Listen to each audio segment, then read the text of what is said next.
Julio, hay una información de última hora. Así es, cambian las cosas en el Consejo Nacional Electoral. Cambian minuto a minuto. Y mucha atención porque con esta noticia entraría Iván Cepeda a la consulta del Frente por la Vida. Se acaba de voltear el voto de Altus Vaquero. Este es un magistrado del Partido Liberal muy cercano a Carlos Camargo de la Corte Constitucional. ¿Qué explicación tiene este cambio? Pues que con 5 votos, 5-4, con este giro que da el voto de Vaquero, Cepeda entra a la consulta. Para que no entre se necesitan mínimo 6 votos. Con el 5-4, Cepeda entra a la consulta del Frente por la Vida. Pero ¿por qué alguien cercano a Carlos Camargo le está dando la vuelta a la votación? Pues por la teoría de algunos. Y es que dejar a Paloma sola, ganando la consulta de la derecha, la dispararía. Y hay sectores políticos que no les conviene que crezca tanto esa votación de Paloma. Así es que prefieren que gane Cepeda. Es decir, que no saque tantos votos la consulta de la derecha. Y eso tiene naturalmente protagonistas políticos detrás. Hay quienes dicen también que es otra manera de evitar que Cepeda aproveche electoralmente una votación que le sea adversa.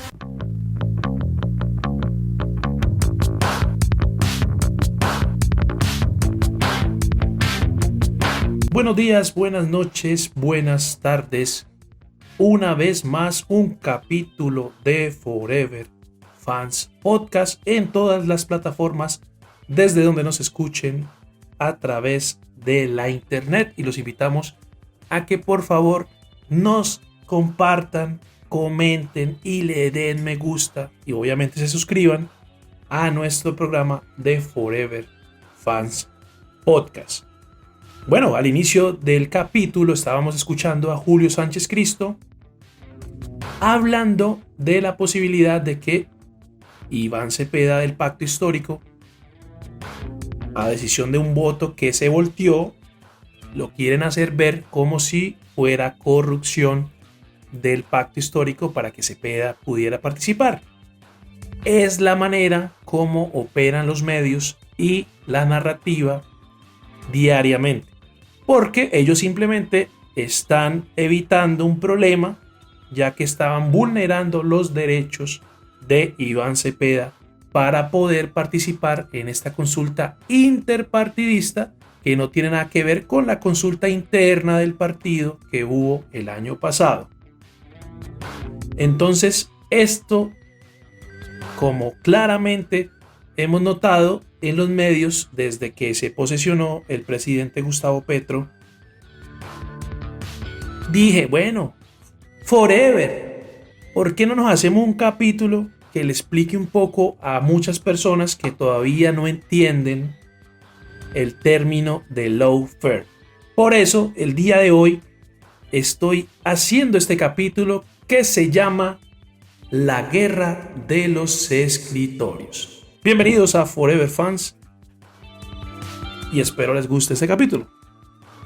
Bueno, hoy no vamos a quedarnos en la superficie de los titulares.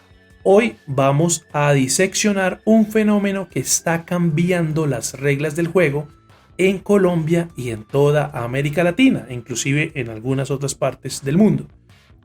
Hablamos del lawfare, o lo que se conoce en Spanish como la guerra jurídica. Y ustedes se preguntarán, ¿qué es eso? No es otra cosa que el uso de los instrumentos legales, de las leyes y los tribunales, no para buscar justicia, sino para destruir a un adversario político. Es el reemplazo de las armas por los códigos. Es la estrategia de usar el sistema judicial como una extensión de la campaña electoral. En Colombia, este fenómeno ha tomado una forma muy específica Y durante los últimos 4 años hemos sido testigos de una narrativa mediática incesante. Seguramente han escuchado una y otra vez sobre el famoso Pacto de la Picota. Pero detengámonos un segundo, analicemos con rigor. Después de 1500 días de titulares incendiarios del programa La Noche RCN en las medianoches, que repiten esto yo creo que una vez a la semana. Entonces, imagínense, después de 1500 días de titulares incendiarios de todos esos programas de televisión dedicados exclusivamente a este tema, ¿qué dicen las autoridades competentes? A día de hoy, en este 2026, no existe una sola sentencia judicial, un solo fallo en firme que demuestre que la campaña de Gustavo Petro, pacto histórico, haya hecho un pacto con los criminales para obtener votos. La fiscalía ha indagado, ha tomado testimonios, ha inspeccionado las cárceles, pero la montaña no ha parido ni un ratón en términos de condenas.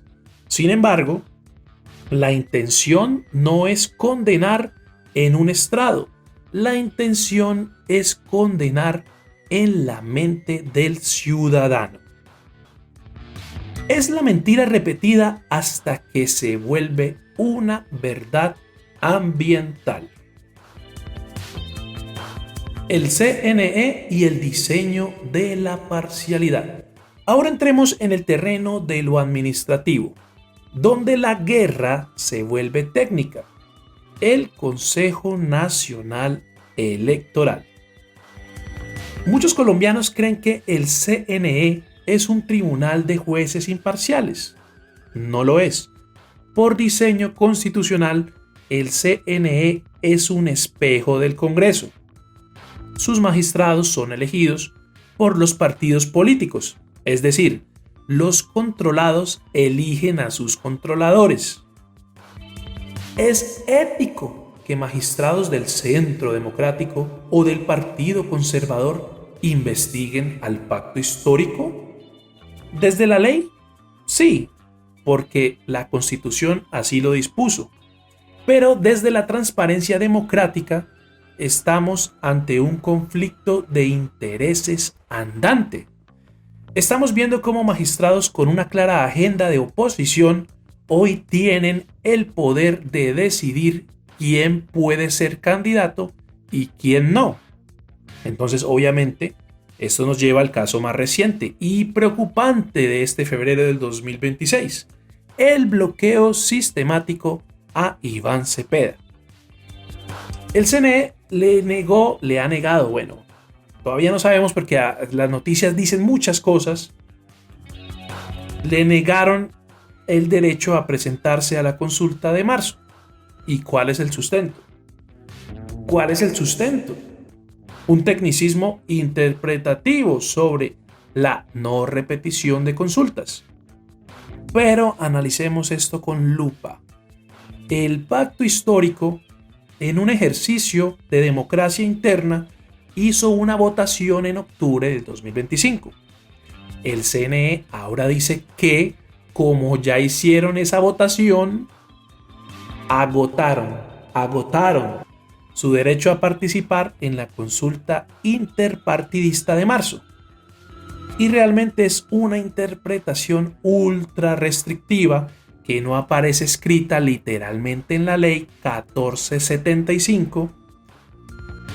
Es, en palabras claras, una traba judicial diseñada para frenar el crecimiento de una fuerza política en las urnas. El doble rasero y la vulneración de derechos. Lo que hace que esto sea un caso de manual de lawfare es la comparación.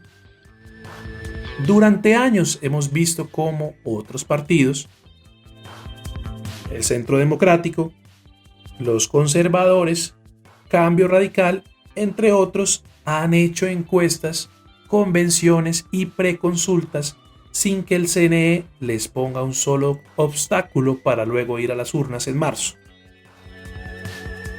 ¿Por qué a ellos sí y al pacto histórico no?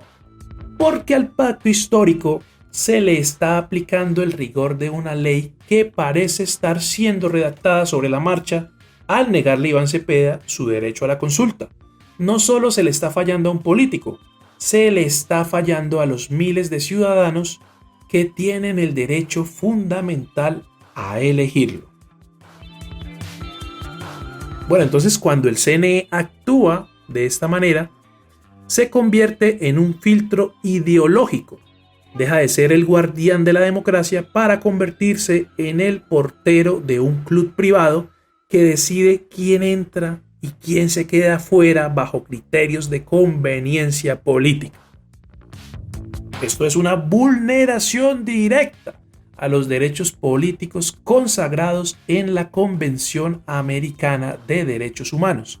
Las autoridades competentes, como el Consejo de Estado, tendrán que revisar esto con una urgencia, obviamente, porque si permitimos que un organismo administrativo de origen político decida, valga la redundancia, administrativamente, quién puede participar en una elección, estamos vaciando de contenido la palabra democracia. Democracia. El objetivo final, debilitar al pacto histórico. Hablemos ahora de la estrategia general. ¿Por qué ahora? ¿Por qué tanta hazaña contra el pacto histórico? La respuesta es la fuerza electoral. Todas estas acciones, el ruido del pacto de la picota, que no llegan a sentencias, ya lo sabemos todos, las investigaciones por topes electorales que se basan en interpretaciones nuevas y el bloqueo a figuras como Cepeda tienen un hilo conductor: quitarle fuerza al proyecto político de cara a las elecciones que vienen. Y muchas personas no analizan la noticia o las cosas como han sucedido. Porque, por ejemplo, le voy a dar un solo ejemplo. Cuando digo en el párrafo anterior que se basan en interpretaciones nuevas en cuanto hablamos de los topes de campaña, resulta que antes los testigos electorales no entraban dentro de ese dinero que hacía que se contara como el máximo permitido. Y resulta que ahora sí. Es decir, antes no y ahora sí.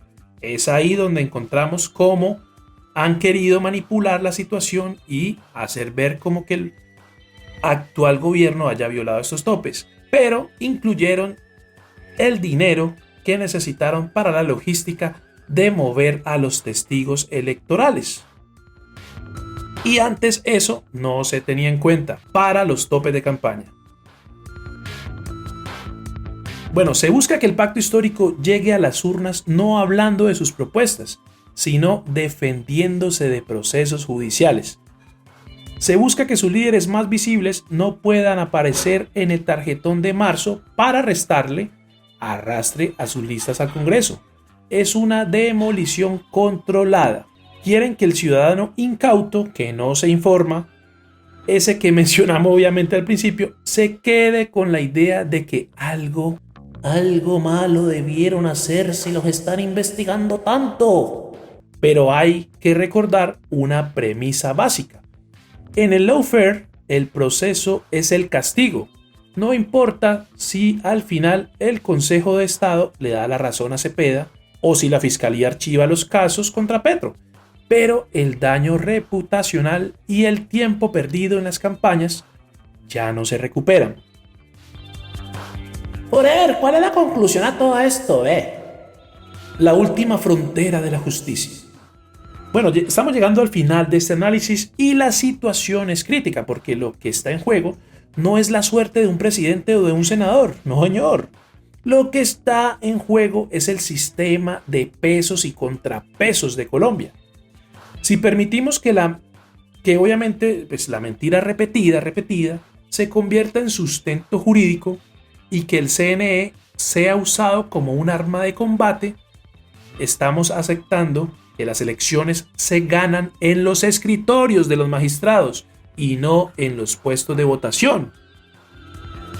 Iván Cepeda ha anunciado que irá al Consejo de Estado. Esa es la última frontera de la justicia administrativa en nuestro país. Confiamos en que las autoridades judiciales de carrera, que no le deben su puesto a un favor político en el Congreso, pongan orden en esta casa. Porque una democracia donde el opositor puede usar la ley para anular al gobernante legítimamente elegido o para impedir que sus líderes compitan es una democracia de papel. Gracias por escucharnos en esta hora de reflexión y mantengamos los ojos abiertos porque la guerra jurídica no se detiene y solo la ciudadanía informada puede ser el escudo contra la manipulación mediática. De todas maneras, gracias por escuchar este capítulo de Forever Fans Podcast en todas las plataformas digitales. Esperamos que se suscriban, le den me gusta, compartan y recuerden que la mayoría de capítulos son de voz. Algunos tenemos en video, como la reunión que tuvo Wally Opina, me dicen Wally o Walter, como lo conozcan ustedes en las redes sociales, que se reunió con los líderes sociales en la ciudad de Popayán y estuvo contando cómo fue su lucha o cómo ha sido su lucha hace más de 10 años en cuanto a la desinformación, en cuanto a los elefantes blancos, la corrupción y demás temas, lo cuales lo llevaron a ganarse un premio nacional de periodismo. Espero que vayan a ver el capítulo, lo compartan, le den me gusta, lo comenten y por favor sigan dándole cariño a Forever Fans. Recuerden que estamos en todas las plataformas de streaming y que también nos pueden encontrar a través de la cuenta de Instagram @ForeverFansRadio. Muchísimas gracias y espero que estén muy bien.